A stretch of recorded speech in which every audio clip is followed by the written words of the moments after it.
You're listening to Daniel W. Shrigley's Survival Talk Radio, the official survival talk radio of America's Survival Son. Come and learn survival.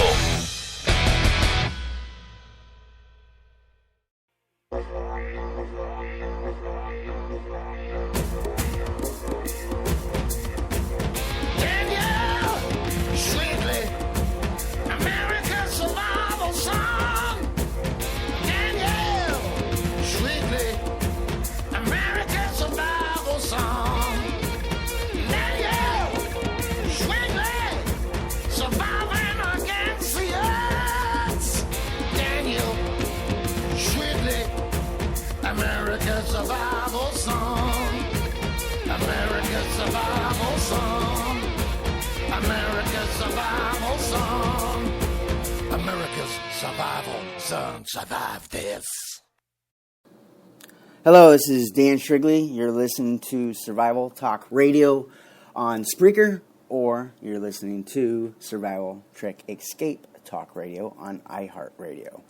We broadcast on both bands, and today we are talking about psychology of survival, the survival mindset. I've written an article a couple years ago that is titled The Psychology of Survival, the Survival Mindset. And so what we're going to do today is I'm actually going to read that article to you. And so if you haven't been able to read it before, I'm going to read it to you now. You can go to danielshrigley.com, go to the Survival Blog tab, and read the article yourself. And I encourage you to share it with people. It's an educational article, and it gives you a great insight as to my thought processes about survival. So let's dive into the read. It's going to be a pretty short little episode because we're just going to focus on reading some of the articles I've written and push some of those out to you guys, so you guys can know that there is some viable reading material for you that pertains to survival on the danielshrigley.com survival blog. Everything I put out is in reflection of my experiences and things that I've picked up and skill sets that I've picked up along the many years of my life. So here we go. Let's dive into it. Psychology of Survival, the Survival Mindset. Obviously written by Daniel W. Shrigley, yours truly. All right, here we go. You find yourself in a survival situation that you are not expecting, caught off guard and all alone. You are absent with supplies and advanced skills. All you know is a few articles you've read and survival documentary films you've watched for entertainment. Now, this scenario often occurs to people every year all over the world. It's how you handle the situation that will determine a successful outcome. You will need to allow yourself to be mentally tough, remaining calm in the face of potential life-threatening survival events. Survival situations come in multiple forms to all people of every walk of life. Scenarios are presented in three ways: Mother Nature, man-made, or incidental. The psychology behind survival is most challenging.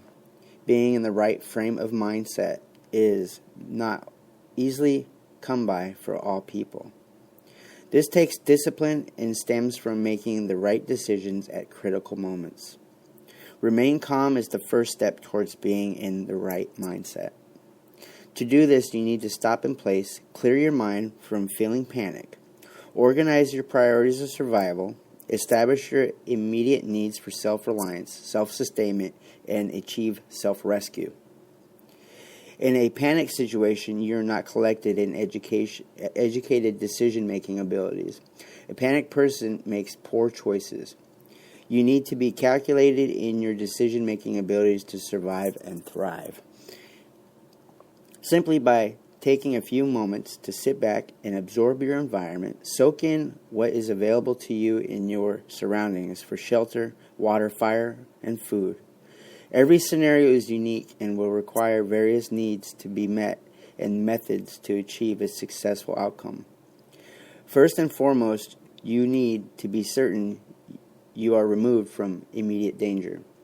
Avoid direct threats to life using instinct, common sense, and adhering indicators. Often a panicked person lost in the wilderness will make critical mistakes. First critical failure is not sitting in place. People that are lost tend to run off and out of panic, get even more lost. The feeling of panic while lost is one of the greatest fears.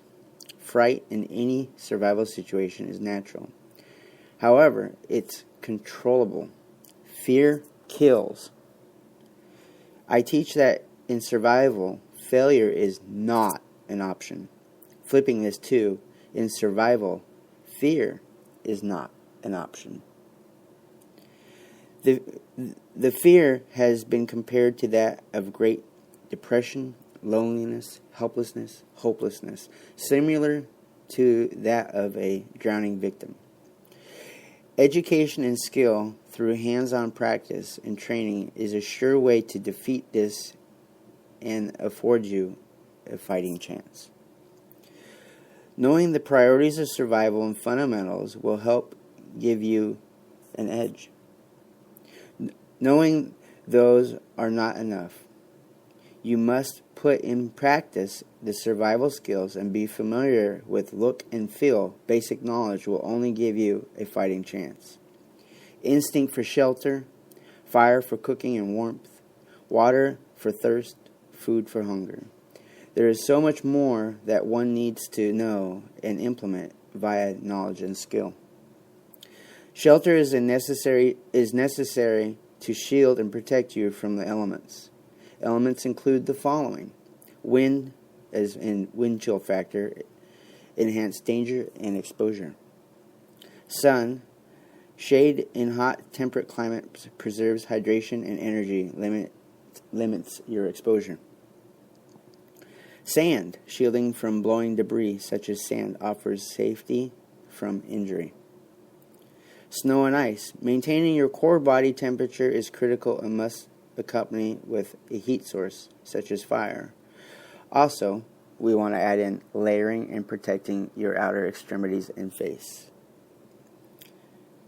Everything is about counteracting the elements. So if it's hot, you want to stay cool. If it's cool, you want to stay warm. Rain. Overexposure to rain, water for extended periods of time will prevent health risk and cause injury from exposure, like submersion or trench foot. In a survival scenario, you must protect your resources, and your three greatest resources encompass your head, hands, and feet. The body's extremities suffer first in climate and inclement weather. First, you must protect from extreme conditions those extremities. Additionally, you need to protect your hands and feet from injury. If you are in a situation that you must travel to self-rescue, a foot injury will devastate your forward momentum, if not prevent it altogether. Your hands need to be safeguarded to continually offer resources gathering bushcraft, tool construction, climbing, fishing, hunting, grasp, and much more. Trap setting, fire cutting, or finite detail work on projects will pose vast limitations with injured hands. This all falls back to the psychology of survival. When you panic, bad things happen, and injuries or death follow. Eyesight is the other sense that must be protected. While cutting timber using chopping instruments, be certain to close your eyes tight just before the axe impacts to avoid eye injury by debris. Also, shielding your eyes from the sunlight, sand, and wind is essential. You can protect your vision simply by using a little creativity. Creativity is instinct, and we all have a brain, and with that comes imagination. Creativity often is what allows an improvement and comfort factor. Simple comforts in any situation bring reward and peace of mind, much like a hot cup of pine or spruce tea on a cold day or evening. Firecraft is not a skill of instinct. The need for warmth is instinct. You really need to know how to start a fire with various methods to ensure your own survival. From many primitive cultures, we have learned methods of fire starting. These methods have worked for mankind over thousands of years. Fire thong, hearth cord and fuel. Fire piston, advanced method requires cylinder piston and fuel. Hand drill method, hearth baseboard and spindle. Fire plow, minimal requirements, 2 sticks rubbed together. Bow drill method, hearth board, bow, spindle, socket, and cordage. Flint rock spark, banging together stones to achieve a spark. All of the above are classified as friction fires. Each requires fuel, oxygen, friction, heat. Environment, weather, and skill level will depict which method should be used. Each method requires various knowledge on setup, technique, and various types of materials can be used. The secret is finding the most dry and combustible materials to obtain a burning ember. Transferring the burning ember to a dry tinder pile to ignite and build a fire requires minimal skill. However, you should prepare your fire and obtain enough tinder to feed your fire to last throughout your camp stay. Typically, what you think you need, multiply that by 5 times. Woods rich in resin or sap tend to burn hotter and faster. Fatwood is a wood that is impregnated with high volumes of resin. Fatwood has a concentrated odor of turpentine. This wood is well sought after by experienced outdoors enthusiasts for its ease of catching a spark for fire starting. You can find fatwood in pine trees, typically at the core of the tree trunk or branch joint. Trees use sap to seal off an injury or cut off a branch that is dying. These are indicators a person should search for to locate fatwood. Nothing is more rewarding for psychology of an individual in a life or death survival situation than the ability to start and maintain a fire. Fire is a tool of warmth, cooking, cutting, hardening wood, and disinfecting. The byproduct of fire is coal. Coal is used for many things that are useful. Coal, for instance, is a component of water filtering.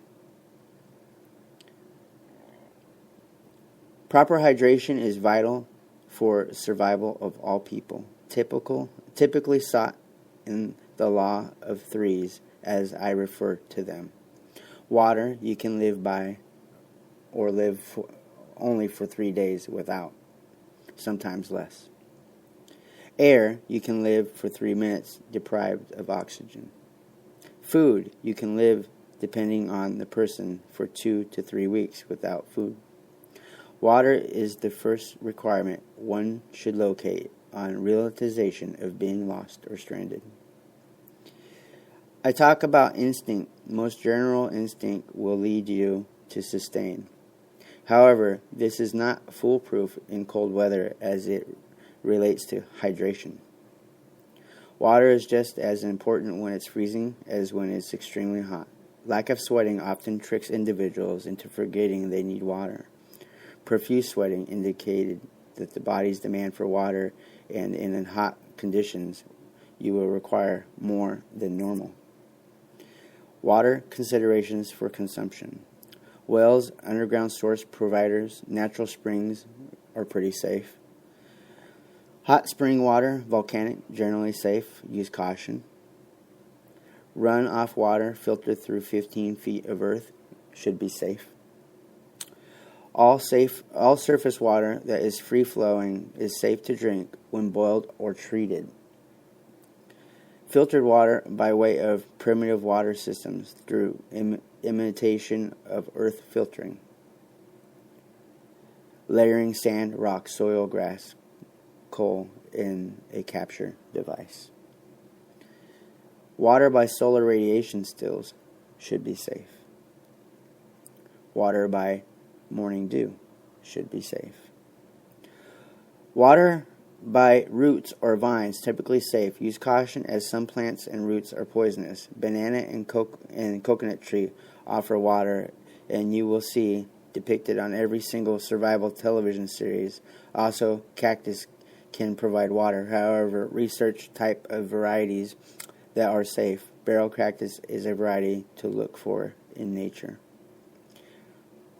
Water by digging equals safe. May require filtering to enhance taste, making it more palatable. Water with the potential for radioactive isotopes allows sediment to settle and separate, then filter. You will need to boil this water before consumption. Nuclear contamination. Avoid water that has chemical exposure to enemy combat. Consider the potential to chemical or gas contaminants. Additionally, avoid water that is obviously polluted by industry and infrastructure. Avoid water that is found to be stagnant, still in places where animals bathe or gather. Giardia, Cryptosporidium. Iodine will kill Giardia, however, it will not kill Cryptosporidium. Chlorine dioxide tablets is the better option for chemical water treatment. Boiling water kills both types, Cryptosporidium and Giardia. As this point is being driven about the value in education for critical skills to effectively have good psychology in a survival situation, my motto, no more, need less, becomes fitting. As you realize all you need is knowledge to survive anything, the feeling of despair can be managed and thereby overcome. Demonstrated above, you have read what I call survival comfort factors. Easing the mindset with proper mental hydration is good for morale. It's important to always maintain a positive mental attitude in the face of challenge. In the U.S. Army, we always said false motivation is better than no motivation. Motivation gets the job done, and in survival situations, staying busy makes time pass and keeps you focused. I often say that a survivor is a successful survivalist. One needs to embrace all that encompasses a survival lifestyle, as they say, live like the natives. Only a fool shows up in the wild with no preparation. This includes many facets: communication, or to communicate your location and dates and stick by the plan. Vehicle preparations for emergency and sustainment kits. 72-hour minimum on hand for sustainment per person in a vehicle kit. Houseboat, plane, recreational vehicles, and backpacks. This includes 1 gallon of water per person per day as a fail-safe.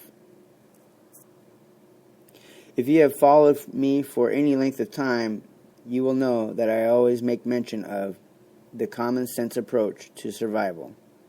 First thing is, you never put yourself in a survival situation. We find ourselves in survival situations. Beware that television makes it look fun, exciting, heroic.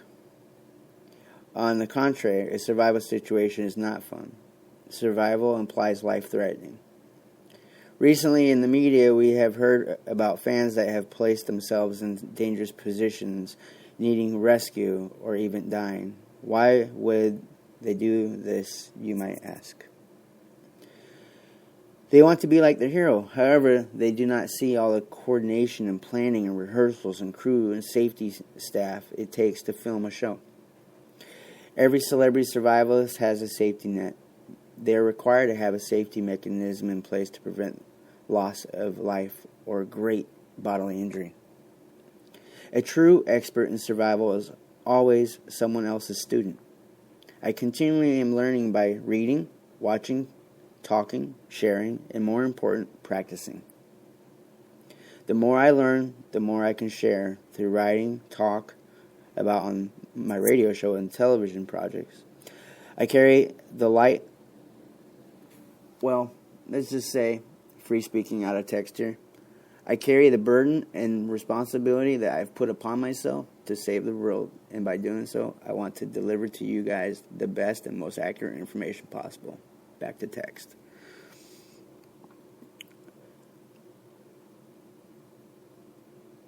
I must be sure to get everything right. I teach publicly. People's lives hang in the balance on every word I share, as they hold me in the same regard as Les Stroud, Ray Mayers, Cody Lindane, Michael Hawk, Tom Brown, enlisting only a few of the greats. I am working on a survival book that will be published directly after the new year of 2015. Break from text. I'm still working on that book, folks. I'm not wanting to rush my book plans, so I am actually still working on the book, and I am a little behind the schedule, power curve, because as I've started working on this, I've realized there's so much more I want to put into it, and it's extended. So when the final product is released, we should have something that I'm proud of, and that's what it's about. If I'm going to put my name on it, it needs to be exactly out the start gate, perfect. And I only want to put out quality product. Back to text.